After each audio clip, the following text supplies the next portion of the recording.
Question number 7, Dr. Parmjeet Parmar. Thank you, Mr. Speaker. My question is to the Minister of Transport. What recent announcements has he made on investment in New Zealand's land transport network? Speaker.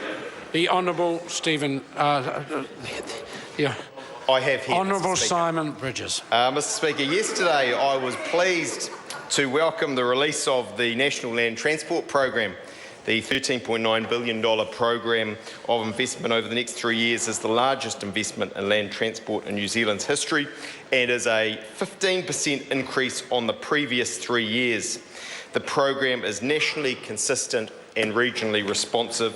It will deliver on the government's priorities of increasing economic growth and productivity, improving safety, strengthening regional transport networks, lifting investment in public transport and cycling, and ensuring great value for money.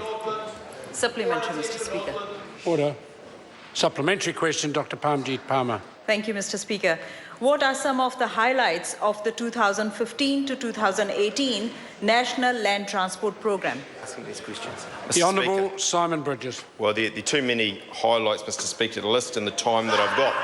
But I can tell the member that $6.3 billion is planned for investment in the state highway network over the next 3 years. $4 billion is planned for investment in local roads, which is a 6% increase. $4.2 billion is planned for investment in Auckland transport systems and services. Almost $2 billion is planned for spending on public transport, a whopping 21% increase, and investment in cycling will more than triple.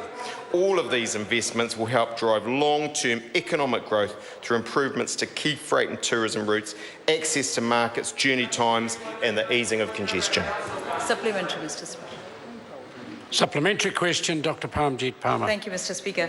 How does the 2015 to 2018 National Land Transport Programme support regional New Zealand? Mr. Speaker, The Honourable Simon Bridges. it's a strong statement of the government's commitment to regional New Zealand.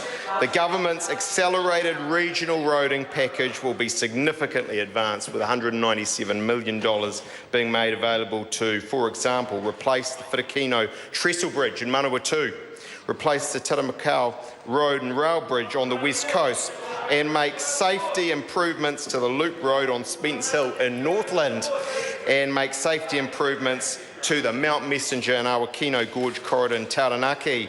We will also be making a strong start on our commitment to upgrade 10 single-lane bridges on Northland's Twin Coast Highway over the next 6 years, and with funding approved already for the Matakoe bridges, the Taipa Bridge and the Kaio Bridge.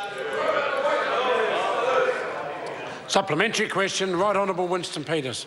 In terms of total investment in all regions through the National Land Transport Program, 2008 and 9 compared with just last year, 14-15, why is it that there's a massive drop in the Bay of Plenty, a massive drop in Northland, and a massive drop in the West Coast, if anything he says is halfway true? Mr. Speaker. The Honourable Simon Bridges. Speaker, we don't necessarily accept that, but what the member will know well is that this national government has seen unprecedented investment in Tauranga, some $750 million, completing the Harbour Link, the Tauranga Eastern Link, and very shortly, for example, the overpass there near Bayfair. We're going to keep going because we are absolutely committed to supporting the great local MPs in that region.